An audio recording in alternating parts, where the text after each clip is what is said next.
ब्रह्मा का पिता है, कौन विष्णु की मां, शंकर का दादा कौन है, हमको दे बता।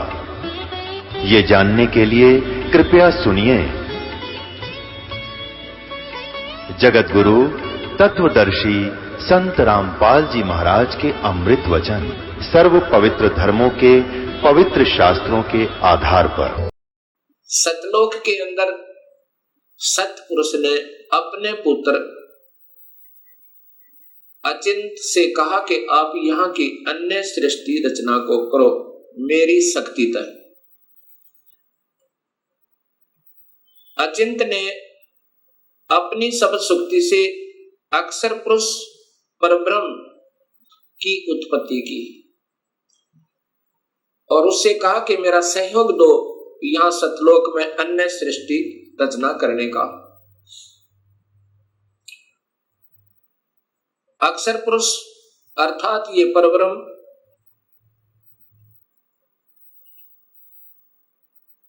एक सतलोक में बने हुए मान सरोवर में,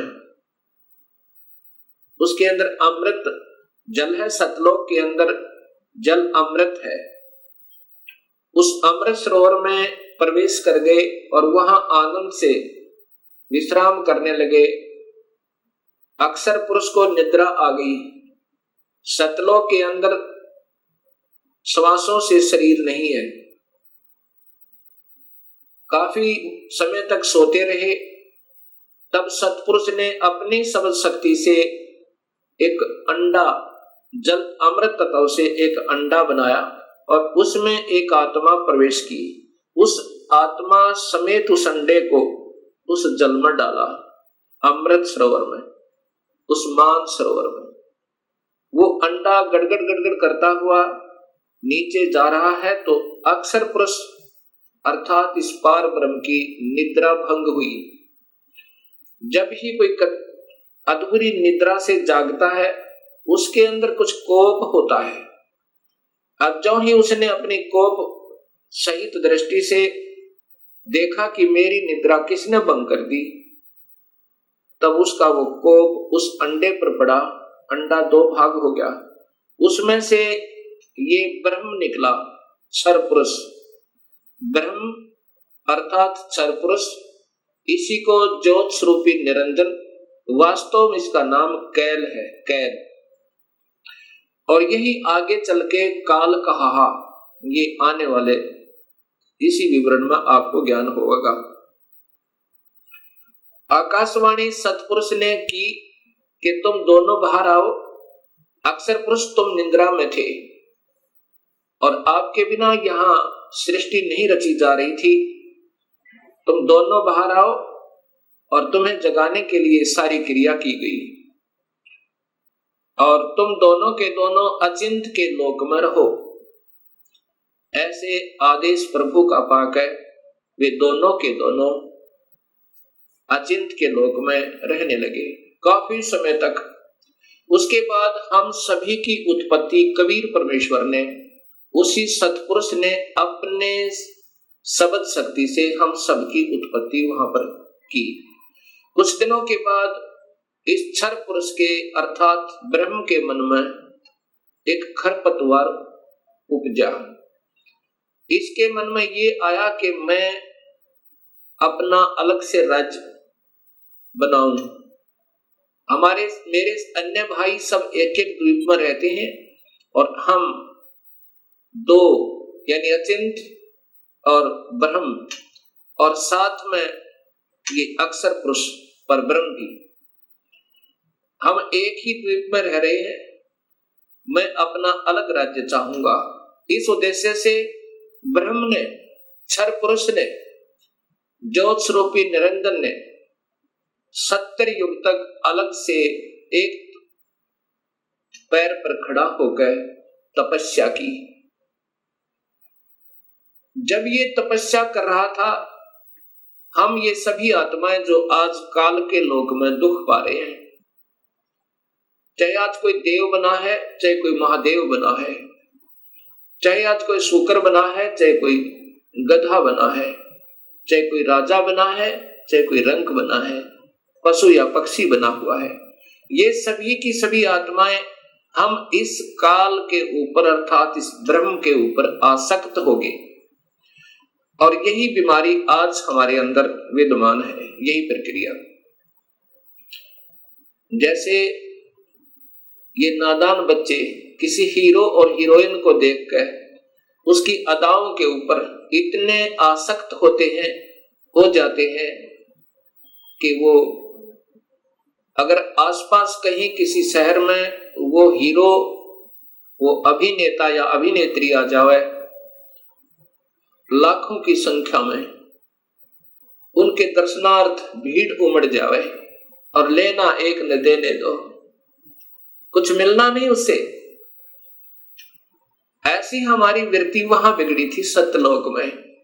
हम वहां रहा करते थे अपने पिता के पास, कोई दुख नहीं था, कोई मृत्यु नहीं थी, हमारे परिवार थे, हम प्यार से रहा करते थे।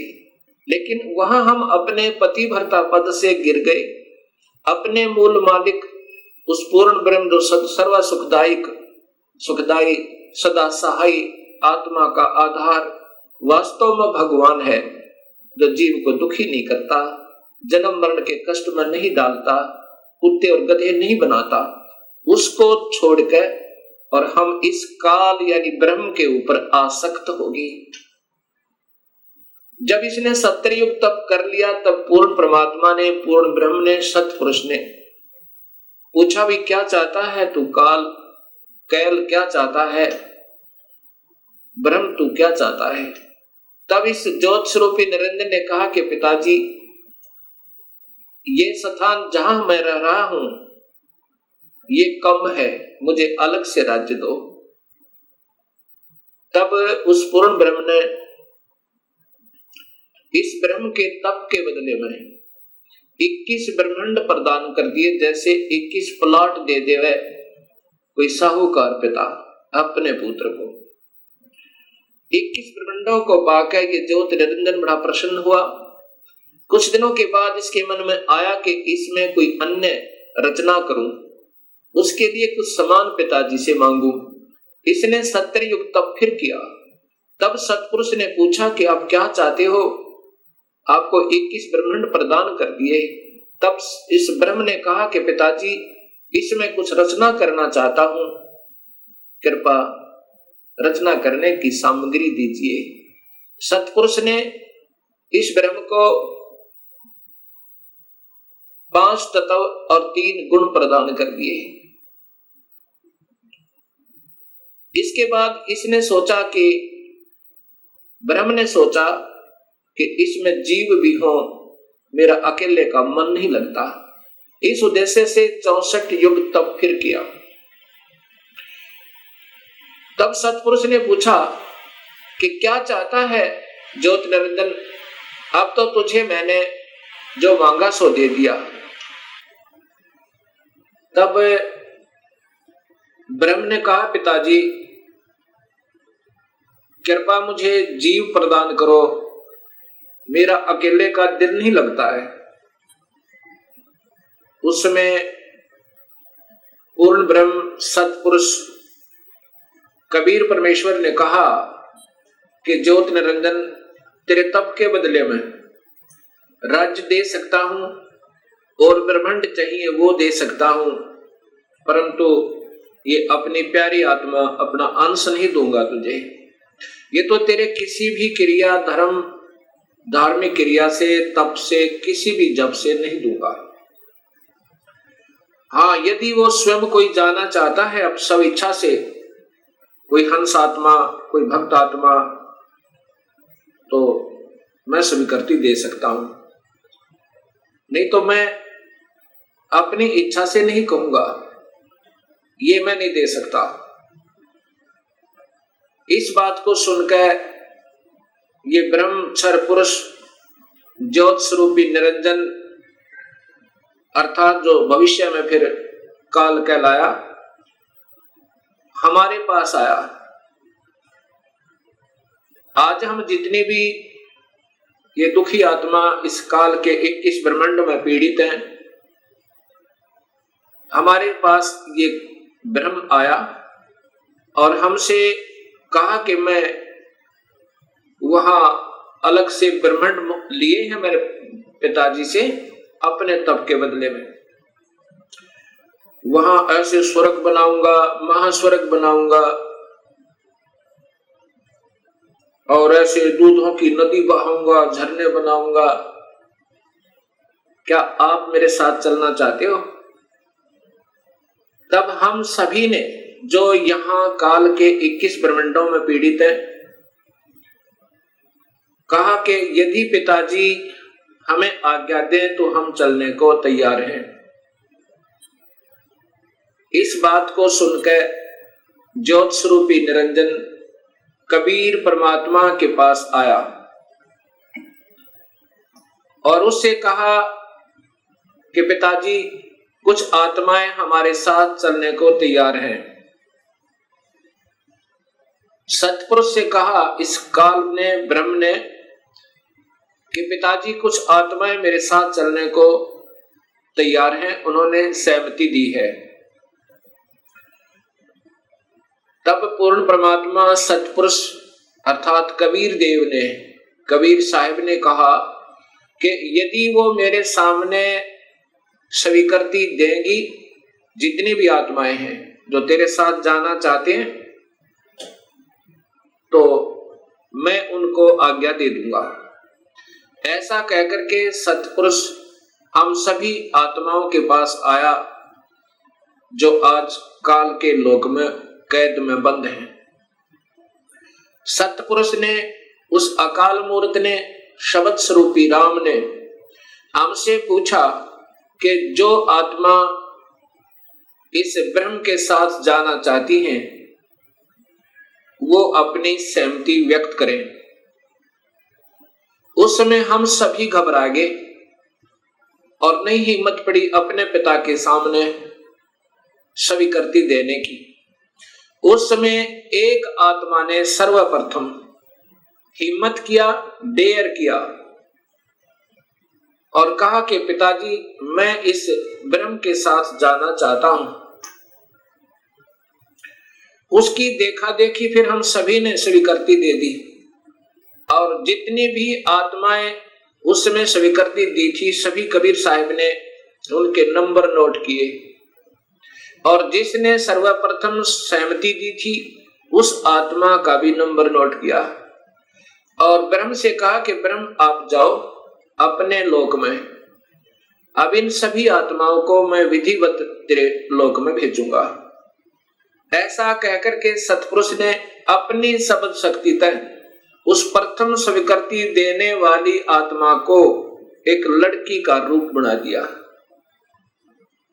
और उसके अंदर एक शब्द शक्ति दे दी और हम सभी जीवात्माओं को, उसे प्रकृति देवी भी कहते हैं, अष्टंगी भी कहते हैं और वही महामाया भी कहलाई।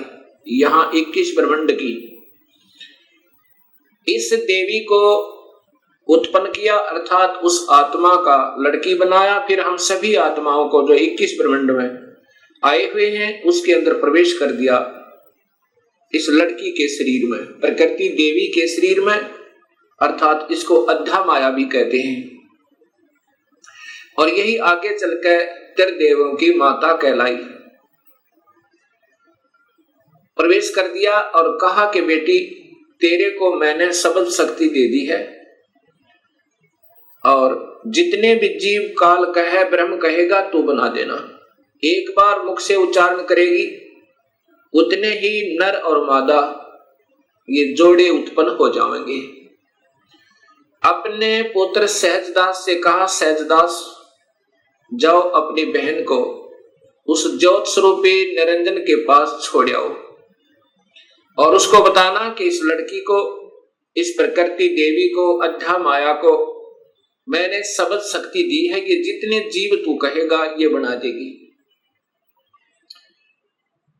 और जितनी आत्माओं ने स्वीकृति दी थी वो सभी इसके अंदर प्रवेश कर रखी हैं।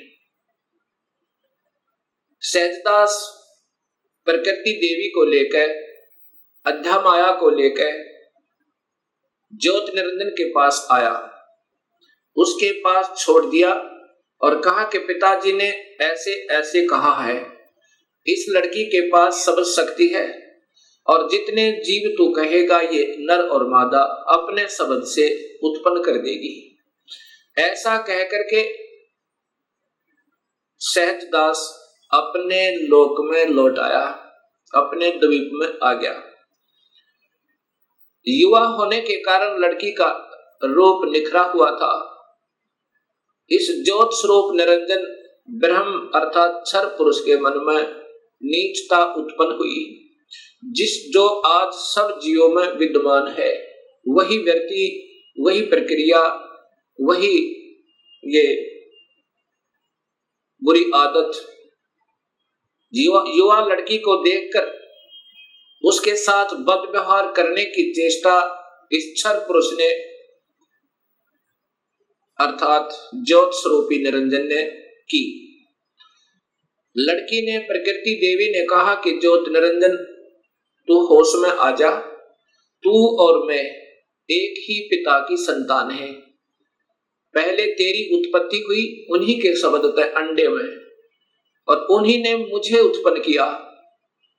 तू और मैं बहन और भाई हैं। बहन भाई का ये कर्म पाप का भागी होता है। तू मान जा मेरी बात।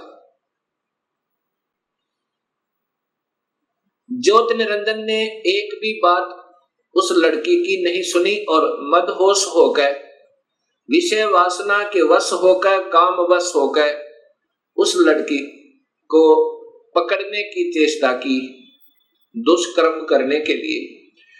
लड़की ने अपनी इज्जत बचाने का और कहीं स्थान ना पाकर जो ही उस काल ने, ज्योत स्वरूपी निरंजन ने, क्षर पुरुष ने ऐसे मुंह खोला हुआ था, आलिंगन करने के लिए ऐसे बाजू फैलाई थी, उसी समय लड़की ने छोटा रूप बनाया, सूक्ष्म, बहुत सूक्ष्म, और उसके पेट में चली गई अपनी इज्जत रक्षा के लिए। वहां से अपने पिता से पुकार की, हे परम पिता, हे सतपुरुष, हे कबीर परमेश्वर, मेरी रक्षा करो। है इस प्रकार मैं काल से अपनी इज्जत रक्षा के लिए, इस ब्रह्म से अपनी इज्जत रक्षा के लिए इसके पेट में प्रवेश हूं और मुझे आकर मेरी रक्षा करो, मुझे बचाओ इससे। उसी समय कबीर परमेश्वर ने अपना ही दूसरा रूप अपने पुत्र योग संतायन अर्थात योग जीत, उसे जोग जीत भी कहते हैं, योग जीत का रूप बनाकर काल के 21 ब्रह्मांडों में प्रकट हुए और कहा कि ज्योत स्वरूपी निरंजन, तूने जुल्म कर दिया, आपने ये ऐसा जुल्म कर दिया, ऐसे कर्म करने वाले पाप आत्मा को इस सच्चे लोक में ये श्राप, ये कर्म, ये पाप लगता है कि 1 लाख जीवों का, मनुष्य शरीरधारी जीवों का रोज आहार करेगा और 1.25 लाख की उत्पत्ति करेगा। पिताजी ने आदेश दिया है मुझे कि आप यहां से निकल जाइए अपने 21 ब्रह्मांड को लेकर, और लड़की को उसके पेट से निकाल दिया, प्रकृति देवी को इस ब्रह्म के पेट से निकाल दिया और उनको 21 ब्रह्मांड समेत और दोनों को वहां से निष्कासित कर दिया और कहा कि प्रकृति, तूने स्वयं अपने पैर पर कवाड़ा मारा है, अपने पिता से दूर होगी तू, अब इसकी सजा तू ही पावेगी और जाओ यहां से 21 ब्रह्मांड लेकर आप चले जाओ। इतना कहते ही 21 ब्रह्मांड वायुयान की तरह वहां से चल पड़ा और वहां से सतलोक से 16 शंख कोश की दूरी पर नील पद्म शंख यानी 16 मिलियन 16 शंख कोश की दूरी पर ये 21 ब्रह्मांड आकर के स्थिर कर दिए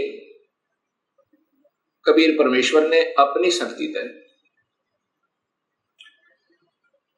अब इस ज्योत स्वरूपी निरंजन के मन में फिर यही नीचता फिर उठी और कहा कि अब मेरा कौन क्या बिगाड़ सकता है, अब मैं मनमाना करूंगा, उस लड़की ने, प्रकृति देवी ने फिर प्रार्थना की कि ज्योत निरंजन अब भी तू मान जा।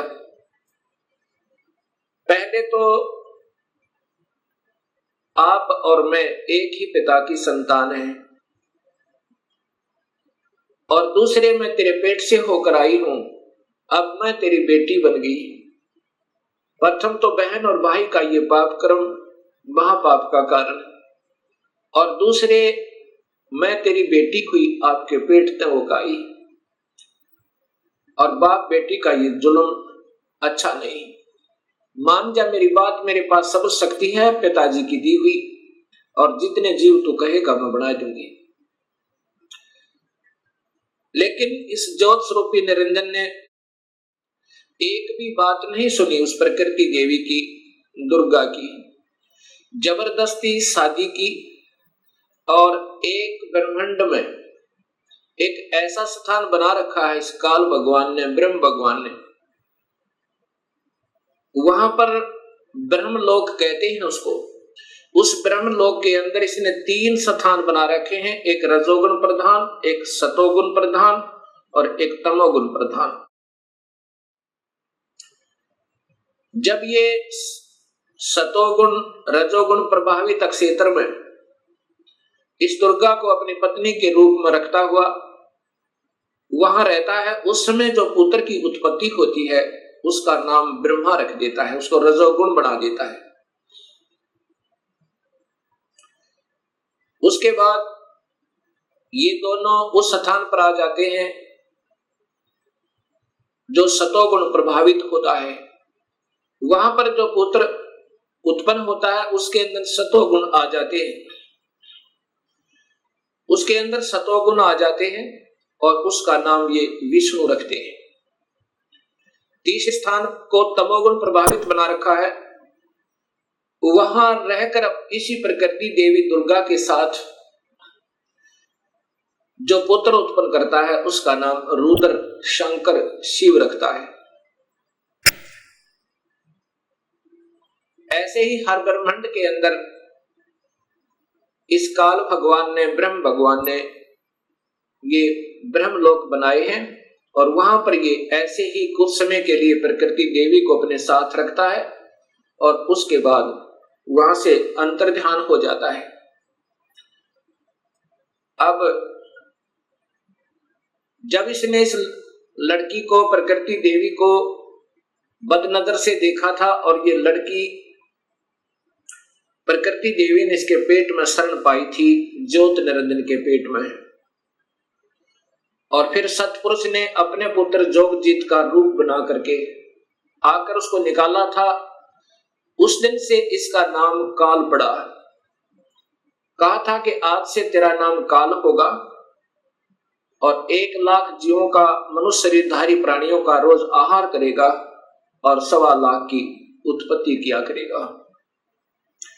ये वहां पर सतलोक के अंदर ऐसा दुष्कर्म करने वाले को सबतः पाप लग जाता है। अब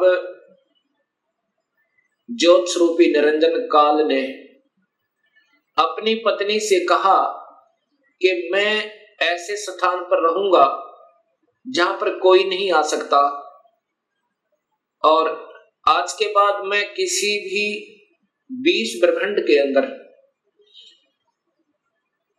किसी भी व्यक्ति को, किसी भी प्राणी को आकार रूप में दर्शन नहीं दूंगा। मुझे निराकार समझा करेंगे, लेकिन मैं अपने वास्तविक रूप, काल रूप में अपने 21वें ब्रह्मांड में रहा करूंगा। वहां पर कोई नहीं आ सकता, ना ब्रह्मा आ सकता, ना विष्णु आ सकता, ना शिव आ सकता, और ना ही कोई वेदों में के अनुसार साधना करने वाले साधक आ सकते। मैं वहां रहा करूंगा, और सर्व कार्य मैं गुप्त रूप से किया करूंगा। तब प्रकृति देवी ने कहा कि निरंजन मैं तेरे वश होगी, अब कुछ भी नाच नचा। इतने बड़े ब्रह्मांडों को, इन 20 ब्रह्मांडों को मैं कैसे चलाऊंगी एक स्त्री की जाति, और तू मुझे छोड़कर जा रहा है, कहता मैं आज के बाद किसी को दर्शन नहीं दूंगा। तब ज्योत स्वरूप निरंजन अर्थात इस काल भगवान ने ब्रह्म ने कहा कि प्रकृति चिंता ना करे, जो कुछ भी करूंगा वो मैं ही करूंगा, तुम तो निमित्त मात्र होगे और ये बच्चे ब्रह्मा विष्णु महेश ये भी केवल निमित्त होंगे, इन सब का रिमोट मेरे पास होगा, सब कार्य मैं करवाऊंगा, तू चिंता मत कर। और जब ये बच्चे थोड़े से सियाने हों इनको अचेत कर देना, जब ये बाल अवस्था से ऊपर उठे इनको अचेत कर देना और मेरा भेद मत बताना, ये समझ लेना ध्यान से, अगर मेरा भेद तूने इनको बताया तो मेरे से बुरा नहीं होगा, ऐसे उसको डरा धमका दिया। इस प्रकार ये काल उसके बाद निराकार कहलाता है, लेकिन ये आकार में अपने उस काल लोक में विद्यमान रहता है। जब ये बच्चे ब्रह्मा विष्णु महेश सियाने हुए तब तक इनको अचेत रखा गया। जब ये सियाने हुए उसमें ब्रह्मा को कमल के फूल पे, विष्णु को शेष सैया पे और शिव को एक कैलाश पर्वत पे इनको बेहोश रखा हुआ था और फिर वहां पर सचेत कर दिया। सबसे पहले ब्रह्मा को कमल के फूल पे इसी स्वयं ब्रह्म ने काल ने अपने ही नाभि से एक कमल प्रकट किया। वो महाविष्णु महाब्रह्मा महाशिव रूप में, तीन रूप में ब्रह्मलोक में रहता है हर ब्रह्मांड के अंदर। उस समय ब्रह्मा को उस कमल के फूल पर रख दिया। ब्रह्मा को ये नहीं मालूम कि मैं कहां से उत्पन्न हुआ, कौन मेरा माँ है, कौन मेरे पिता है। उसके बाद आकाशवाणी हुई कि तुम तप करो। ब्रह्मा ने 1000 वर्ष तक तप किया। फिर आकाशवाणी हुई कि सृष्टि करो। तब ब्रह्मा ने सोचा कि मैं काहे की सृष्टि करूं, सब जगह जल ही जल है, कहीं पृथ्वी दृष्टि गोचर नहीं हो रही है। इतने में मधु और कैटब नाम के 2 राक्षस काल ने प्रेरित करके और ब्रह्मा की ओर भेज दिए। ब्रह्मा डर के मारे उस कमल के फूल के डंठल को पकड़कर नीचे उतर गया, बहुत स्पीड तक। नीचे जब आया तो उसी जल के ऊपर एक शेष सैया पर चतुर्भुज रूप में एक व्यक्ति सो रहा है। उसके हाथों में शंख चक्र गदा पद्म है। जब ब्रह्मा वहां पहुंचा उसी समय वो विष्णु जी थे, जो त्रिलोकीय विष्णु जी थे, उनमें से एक शक्ति निकली, वो आकाश में छा गई। उस समय ये ब्रह्मा विष्णु जी होश में आए। इतने में मधु और कैटब भी पहुंच गए।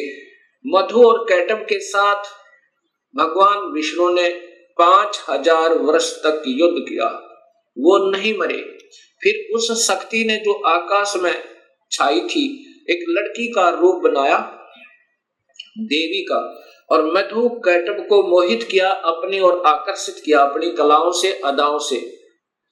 जब मधु और कैटब उस लड़की की तरफ देखने लगे तो विष्णु जी ने पीछे से उनकी गर्दन पकड़कर दोनों को मार डाला। अर्थात 5000 वर्ष तक भगवान विष्णु से 2 राक्षस नहीं मरे।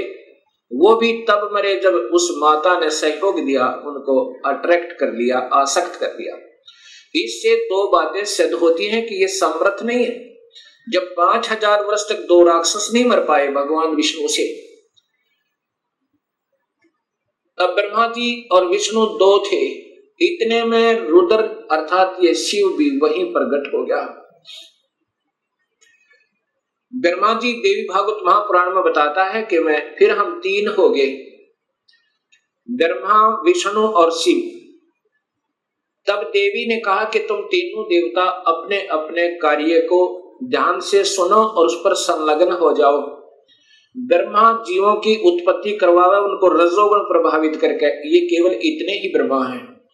और विष्णु फिर इनके आपस में सतिथि बनाए रखा, मोह ममता में फंसाए रखा, ये विष्णु जी की ड्यूटी है।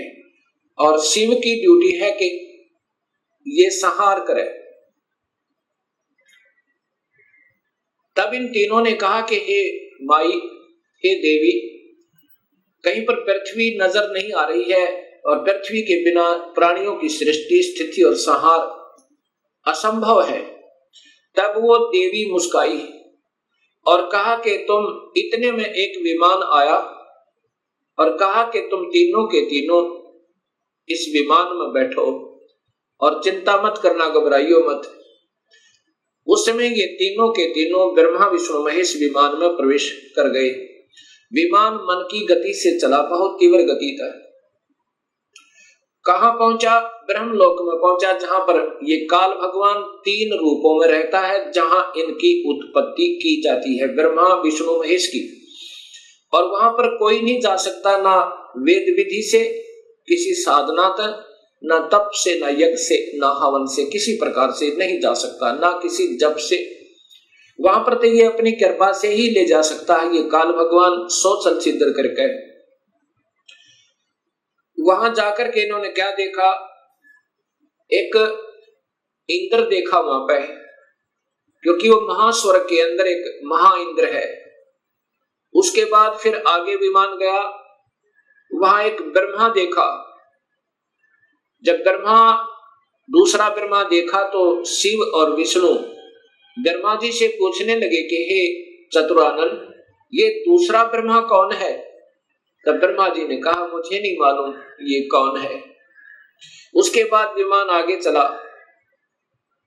फिर क्या देखा कि त्रिनेत्रधारी भगवान शिव दूसरा देखा, जो नंदी वृषभ पर सवार थे, हाथ में त्रिशूल लिए हुए थे। उसके बाद इनका विमान आगे चला। वहां पर क्या देखा कि एक विष्णु और थे,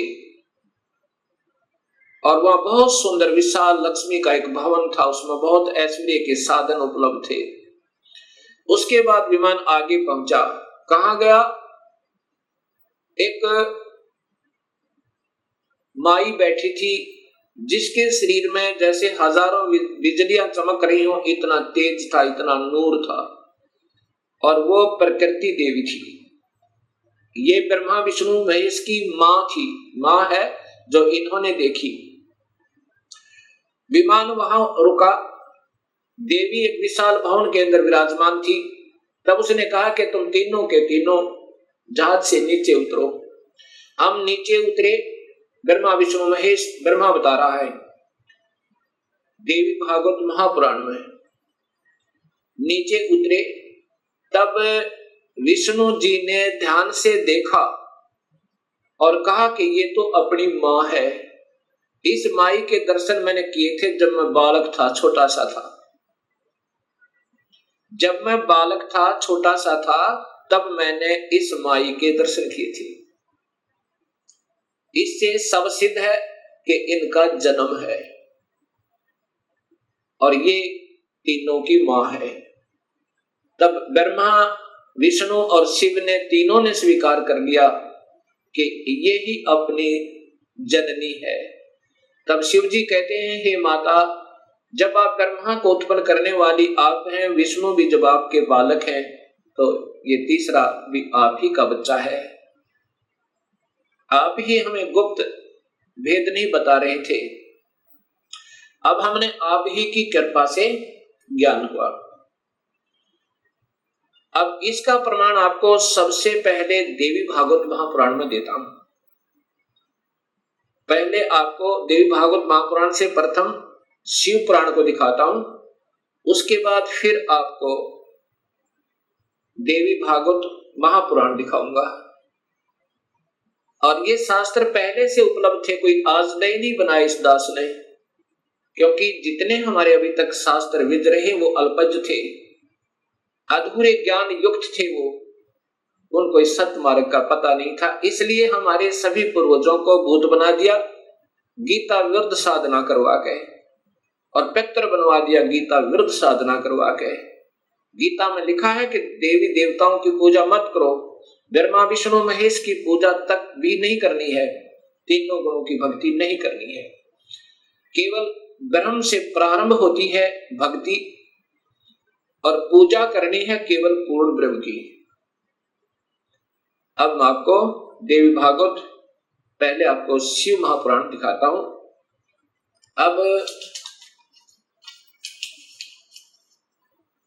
अब देखिएगा भक्तात्माओं, ये शिव महापुराण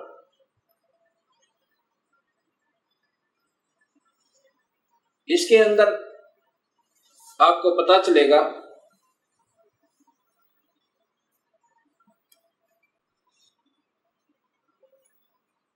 श्री शिव महापुराण भाषा सटीक सहितम, ये संस्कृत युक्त है, इसमें संस्कृत भी साथ है। और ये शिवा भाषा टीका टीकोत्तम, टीकाकार है डॉक्टर धर्मानंद त्रिपाठी, साहित्य आयुर्वेद ज्योतिष आचार्य, MA PhD DMCA, ये टीकाकार हैं इनके। और ये आपके समक्ष है, इसमें यहां देखिएगा,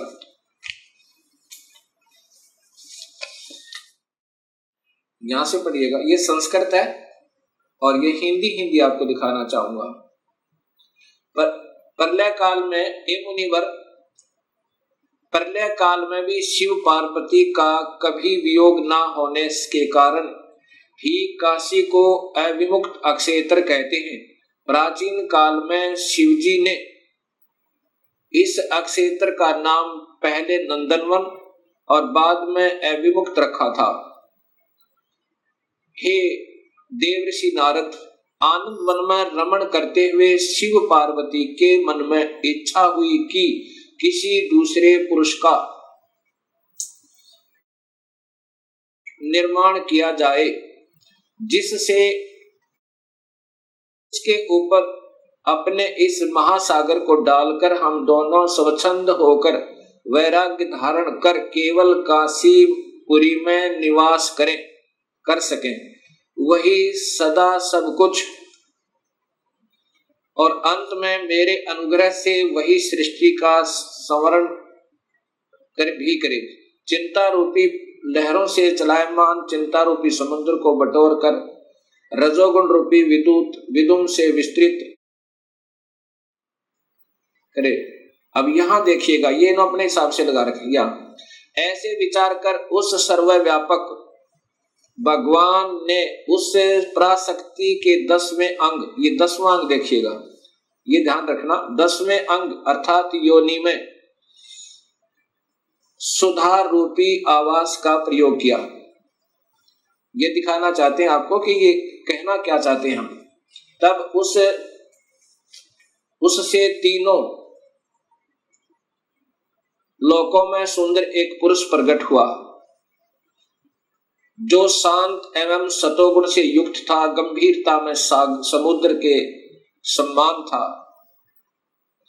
सम्मान तथा अक्षमावान था। हे मुनि, वह पुरुष इंद्र लक्ष्मणी के सदृश कांति वाला, अर्थात ये था कौन, ये देखिएगा नीचे। शिवजी ने कहा, उस जो पुत्र उत्पन्न हुआ उसको कहा, सर्वव्यापक होने से तुम्हारा विष्णु यह प्रसिद्ध नाम होगा। ये देखिए ध्यान था, फिर देखिए, सर्वव्यापक होने से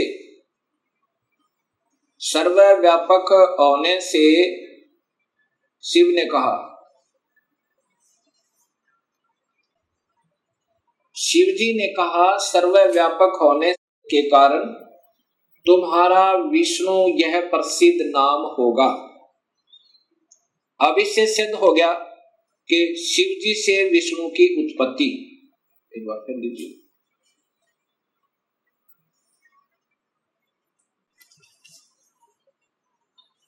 अभी आपने ये शिव महापुराण में छठे अध्याय को देखा। छठे अध्याय में कि भगवान शिव से और पार्वती के संयोगता है। पार्वती कौन, ये महाशक्ति यानी शेरा वाली प्रकृति के द्वारा विष्णु की उत्पत्ति हुई। अब 7वां अध्याय, ये संस्कृत भी साथ है। अब यहां आगे देखिएगा, ये हिंदी देखिएगा।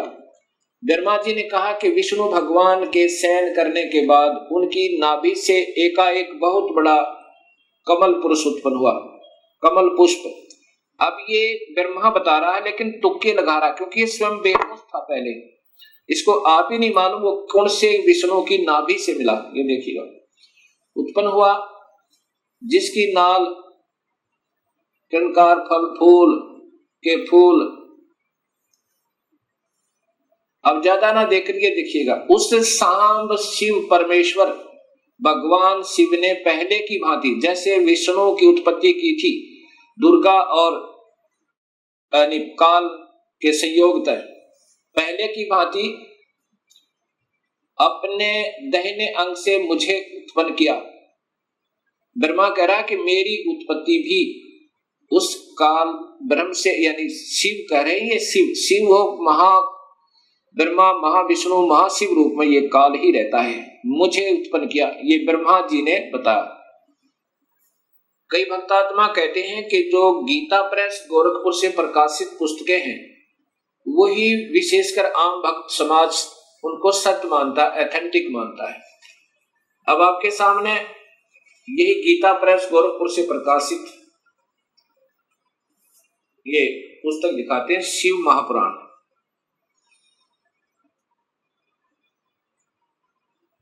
संक्षिप्त शिव महापुराण, और ये नीचे गीता प्रेस गोरखपुर से, और इसके 6ठे अध्याय में फिर यही प्रमाण है।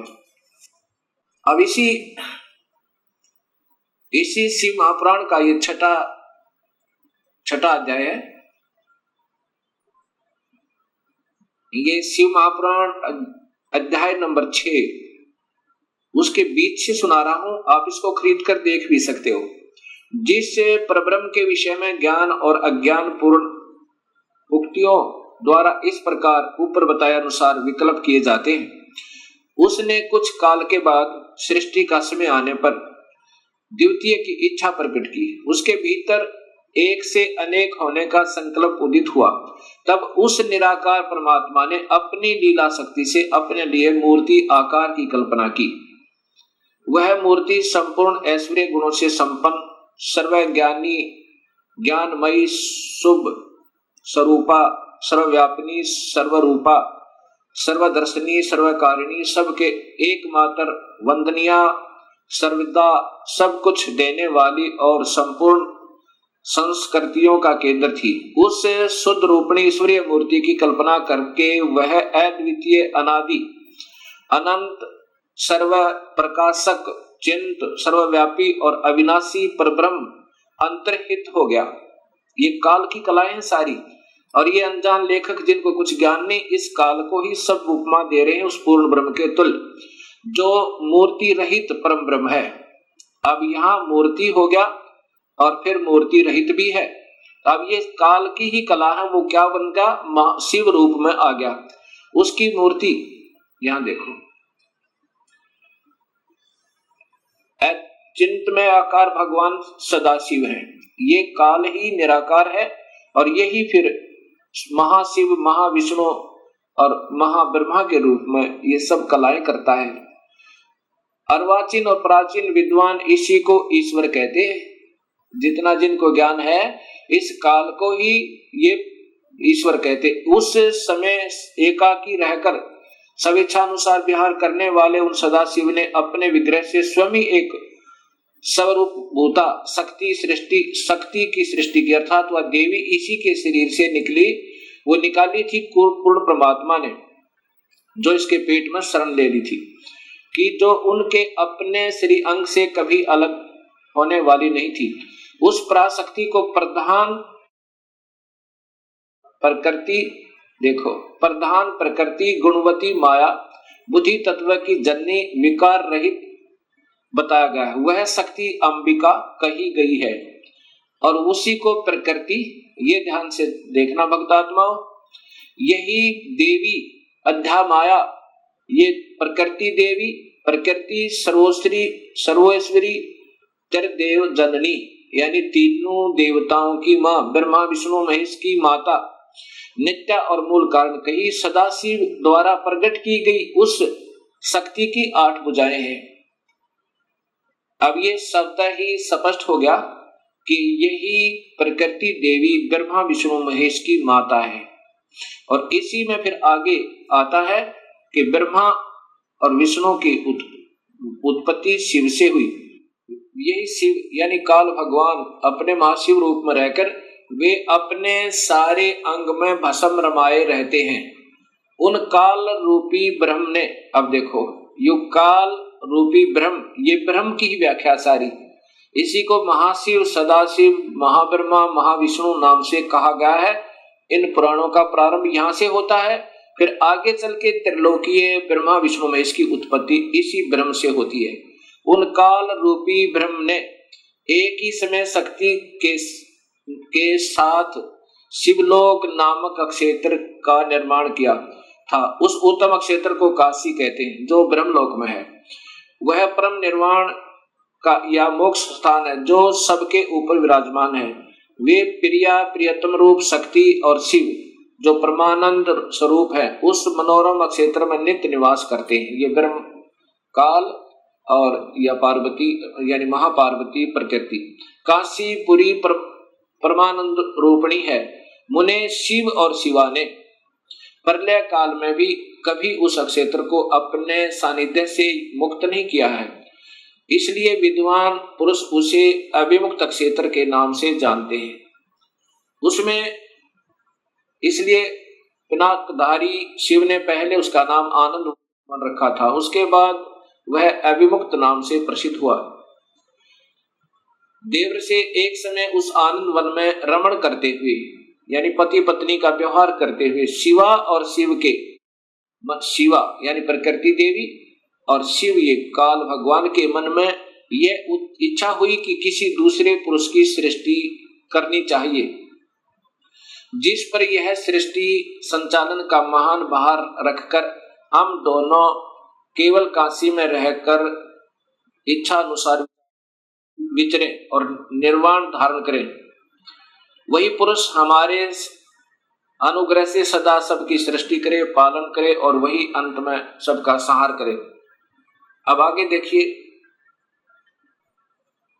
ऐसा निश्चय करके शक्ति सहित सर्वप्रिय परमेश्वर शिव ने अपने वाम भाग के 10वें अंग पर अमृत मल दिया। ये इन्होंने अपने हिसाब से गलत कर दिया, जबकि संस्कृत सहित अभी आपको दिखाया था, इसलिए ये डबल दिखानी पड़ रही है मुझे।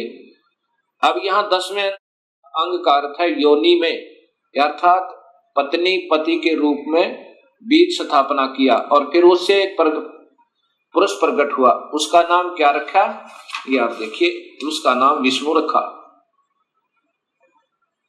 ये देखो, उसने अपना नाम पूछा तो बात सुनकर महेश्वर भगवान शंकर हंसते हुए कहे कि तुम्हारा नाम, ये देखो, शिव ने कहा कि वत्स बेटा, आप व्यापक होने के कारण तुम्हारा विष्णु नाम विख्यात होगा। ये काल कहता है विष्णु को बेटा, वत्स माने बेटा, तेरा नाम विष्णु होगा।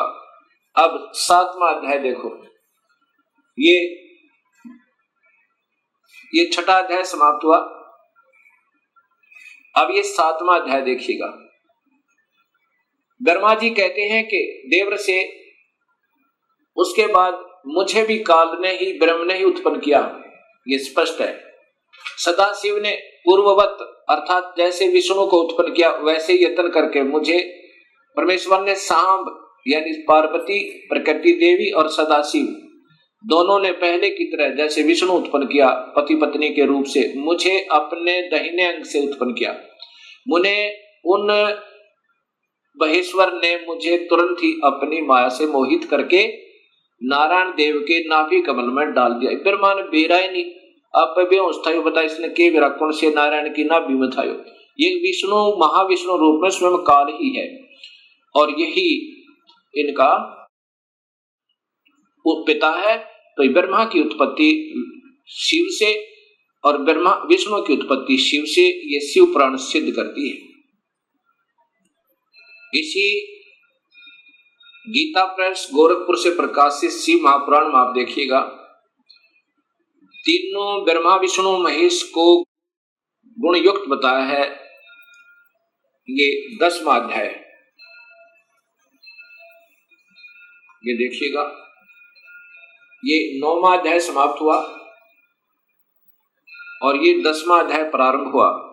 परमेश्वर शिव बोले, उत्तम व्रत का पालन करने वाले हरे विष्णु को आदेश दे रहे हैं, अब तुम मेरी दूसरी आज्ञा सुनो। ये काल है महाशिव, उसका पालन करने से तुम सदा, अब तुम मेरी दूसरी आज्ञा सुनो, उसका पालन करने से तुम सदा समस्त लोकों में माननीय और पूजनीय बने रहोगे। ब्रह्मा जी के द्वारा रचे गए लोक में जब कोई दुख या संकट उत्पन्न होगा, तब उन संपूर्ण दुखों का नाश करने के लिए सदा तत्पर रहना।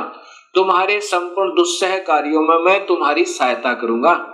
अर्थात विष्णु संपूर्ण शक्तिशाली नहीं है, ये काल कहता है कि मैं तुम्हारी मदद करूंगा। तुम्हारे जो दुर्जय अत्यंत उत्कृष्ट शत्रु होंगे, उन सबको मैं मार गिराऊंगा। अर्थात विष्णु भी संपूर्ण शक्ति युक्त नहीं है। शिव जी उनको आदेश दे रहा है, तुम नाना प्रकार के अवतार धारण करके लोक में अपनी उत्तम कीर्ति का विस्तार करो, सबके उद्धार के लिए तत्पर रहो। तुम रुद्र के ध्येय हो और रुद्र तुम्हारे ध्येय है। अर्थात तुम तीनों मिलकर काम करो।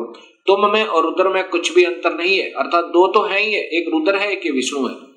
जो अब देखो रुद्र आ गया ना, शिव, ये शिव है और ये विष्णु है, जिसको दोनों का आदेश दिया है। जो मनुष्य रुद्र का रूप भक्त होकर तुम्हारी निंदा करेगा, उसका सारा सद्गुण और उसका सारा पुण्य तत्काल भस्म हो जाएगा। पुरुषोत्तम विष्णु, तुमसे द्वेष करने वाला मेरी इच्छा से ही, मतलब अब मैं आपको बताता हूं, मेरी आज्ञा से उसको नरक में गिरना पड़ेगा। अब 9वें अध्याय में फिर देखिएगा, ये 9वें अध्याय का यहां देखना,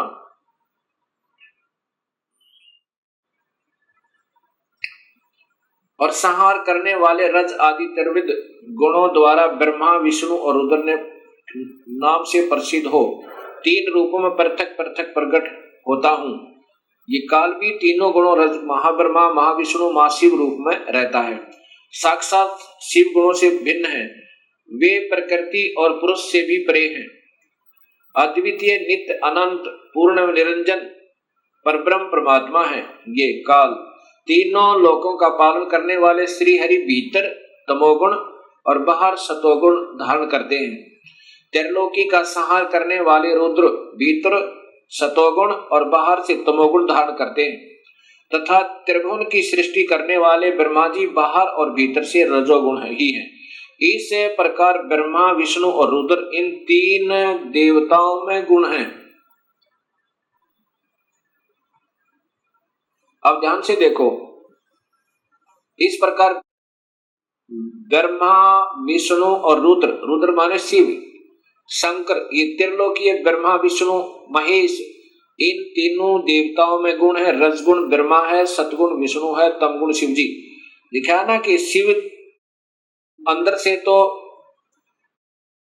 सतगुण दिखा है भगवान जैसा, लेकिन वास्तव में उसका परम गुण तमोगुण है शिव का।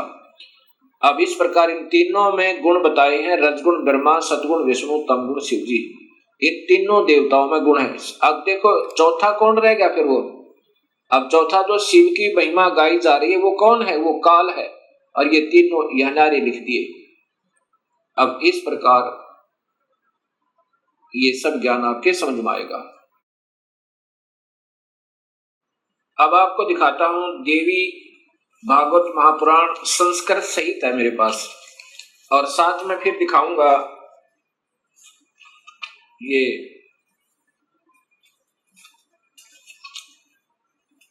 गीता प्रेस गोरखपुर से प्रकाशित ये देवी भागवतम सभास टीकम। इनके टीकाकार कौन है ये देखिएगा, और ये कहां से प्रकाशित है। अथ देवी भागवतम सभास टीकम महात्म, ये है खेमराज श्री कृष्णदास प्रकाशन बंबई, ये यहां से प्रकाशित है। इसके 3रे स्कंद में, 3य स्कंद में आप देखेंगे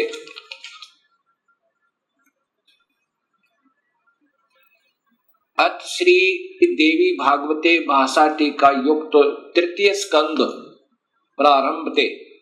ये तीसरे स्कंद में अब ये दिखाना चाहता हूं कि स्वयं ब्रह्मा विष्णु महेश ये तीनों गुण युक्त हैं। यही तीनों गुण हैं। क्या लिखा है ये देखिए। शिव जी कह रहे हैं, हे माता, यदि हमारे ऊपर सदा आप दया युक्त हो तो हमको तमोगुण में, मुझे तमोगुण में किस प्रकार प्रदान किया, मैं तुम गुण क्यों बनाया, कैसे बनाया, और ब्रह्मा रजगुण और विष्णु सतगुण, हरि सतगुण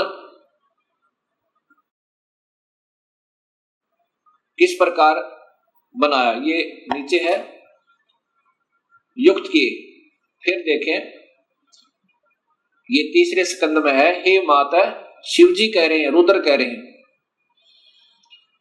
यदि हमारे ऊपर सदा आप दयायुक्त हो तो हमको तमोगुण में किस प्रकार प्रदान किया, मैं इसे राक्षस कर्म में क्यों लगाया, ब्रह्मा रजोगुण और हरि सतगुण युक्त किए। अब बताओ, अब देखो तुम्हारे तीनों गुण सर्जन पालन संहार स्थित हैं। यही काल का जाल है और इस माया से इसको अपने पुत्रों को भी भ्रमित रखता है। अब देखिएगा ये देवी भागवत महापुराण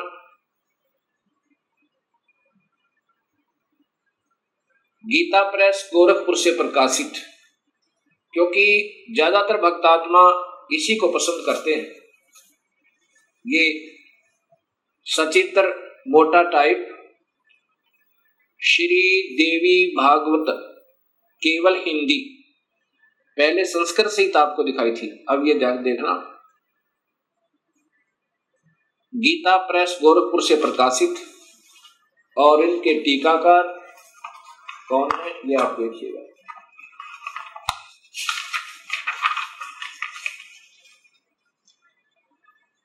मोटा टाइप, और यहाँ हनुमान संपादक हनुमान प्रसाद पोदार चिमन लाल गोस्वामी, इसके तीसरे स्कंद में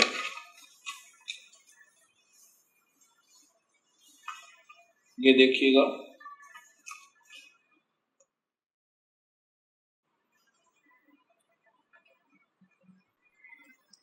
देवी भागवत तीसरा स्कंद, इसमें जन्मेजय ने पूछा, भगवान आपने अंबा यज्ञ द्वारा परम पवित्र नवरात्र व्रत करके उसके द्वारा देवी के आराधन करने की आज्ञा दी है, अतः वे कौन देवी हैं, कैसे और सब प्रकट हुई, उदाहरने का क्या उद्देश्य है। अब ये जन्मेजय पूछ रहे व्यास जी से, और व्यास जी बता रहे हैं कि यही प्रश्न मेरे मन में आया था, मैंने नारद जी से पूछा था। तो नारद जी ने फिर बताया, अब ये पूछ रहा है अभी कि कितने ही आचार्य भवानी को संपूर्ण मनोरथ पूर्ण करने वाली बतलाते हैं, वे आदि माया महाशक्ति एवं परम पुरुष के साथ रहकर, परम पुरुष ये काल को कहते हैं, इन पुरुषों की लेखकों की बुद्धि यही तक काम करती रही, साथ रहकर कार्य संपादन करने वाली प्रकृति है या आठ भुजा वाली, ब्रह्म के साथ उनका अभेद संबंध है। ब्रह्म माने काल, क्षर पुरुष, जो गीता के 15वें अध्याय में काम आओगा, याद रखना। ब्रह्म के साथ उनका अभेद संबंध है, वे सृष्टि स्थिति और संहार कार्य में संलग्न रहती हैं। अब देखो जिसको भी लेते हैं इन्हीं का नाम लेते हैं, क्योंकि इन मुख्य कारण तो यही है।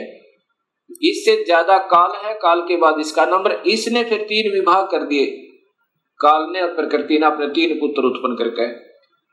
वो ये प्रकृति याद रखना, ये गीता जी में आपके काम आएगा। ये शब्द कि प्रकृति कौन है, वही शेरा वाली अष्टंगी, और 3 गुण भी ब्रह्मा विष्णु महेश, ये गीता जी में भी आपको काम आएंगे।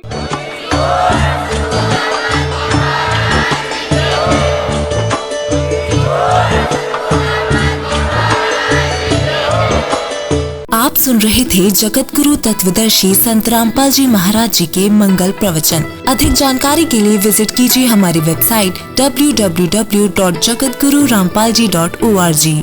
संत रामपाल जी महाराज जी के शुभ आशीर्वाद से पूरे विश्व भर में 500 से भी ज्यादा नाम दीक्षा केंद्र हैं, जिन पर संत रामपाल जी महाराज जी द्वारा ऑनलाइन निशुल्क नाम दीक्षा दी जा रही है। अपने नजदीकी नाम दीक्षा केंद्र का पता करने के लिए संपर्क करें 8222880541।